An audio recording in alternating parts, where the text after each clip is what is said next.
Hey y'all, let's talk about narcissism. I am not a doctor. I cannot diagnose anyone with any mental health or even physical ailments or diseases, okay? So I just want to give you a quick list of 7 of the characteristics. I have my notes here. Let's dive in.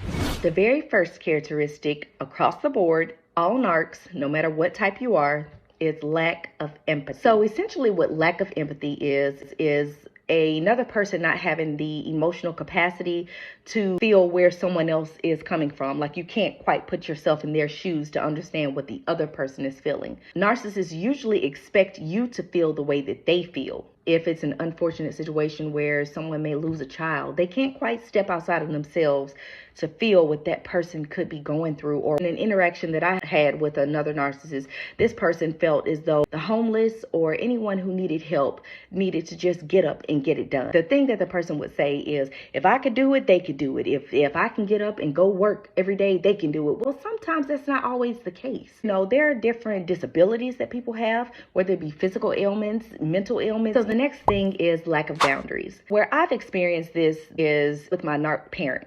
A lot of times you'll see in like that dynamic of having a narcissistic parent, you'll notice that they think that you're an extension of them. When it comes to sports, let's say, if the narc parent wanted to be a football player, they expect for their offspring or their child to then fulfill those same desires and goals that they had for themselves that they couldn't quite feel. They do not view their child as having an identity themselves. So essentially they lack boundaries in understanding that the child or their offspring is their own person. They want to do what they want to do. They want to experience the life that they want to experience. But instead they think that the child is supposed to do and be whatever the narc parent wants them to be, or whatever the narc parent's expectations of them are, they're pushing that on to that child. So another major characteristic of narcissism is superiority. The narc will look down on others, or they will think that they are better than other people. So one of the examples that I have is with a covert in the workplace. The person felt as though they could do the manager's job better than the manager without any experience, without having even been in a managerial position before. They constantly would kind of down the manager. They felt as though they were better than them. And then outside of the person's first job, they would go to their night job and do the same thing. So they were working for someone that had an independent company, and they felt as though they could do the owner's job better than the owner could do had never owned a successful business of their own. So that leads me into the next characteristic of narcissism, which is entitlement. What you'll usually find is narcissists, they will feel as though somebody owes them something. They were owed a higher position at a job without having any experience, or they deserve a raise at a job without having put in the work for that. Sometimes even narcissists may even walk into a place of business and expect to be waited on immediately. That's another form of entitlement.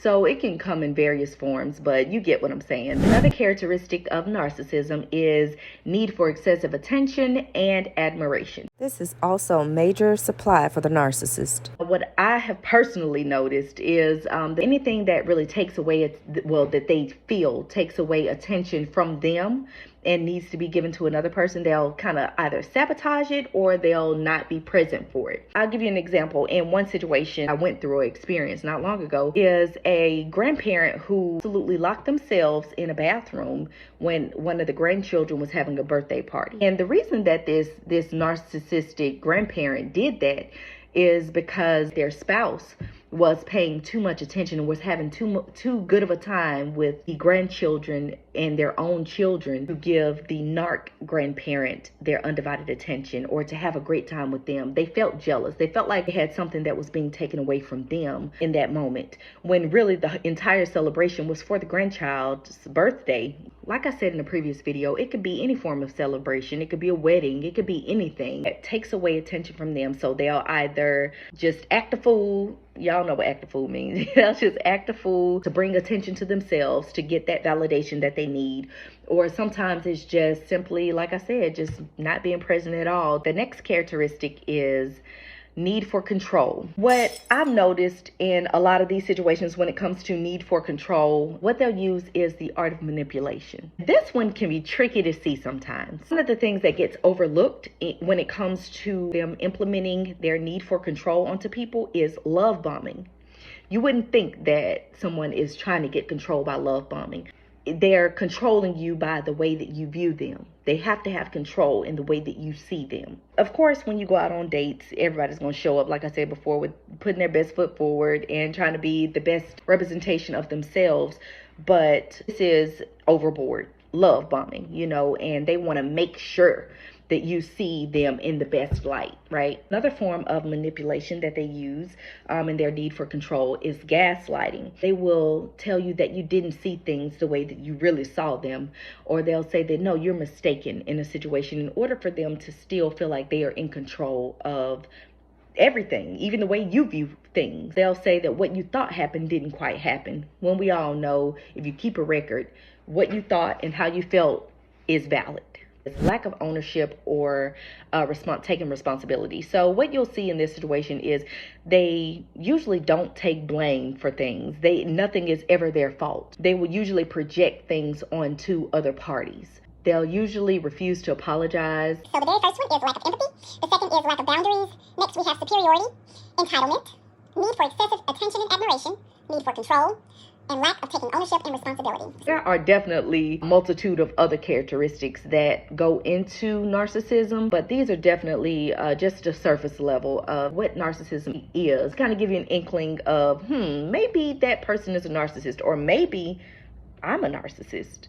I hope this helps, and until next time.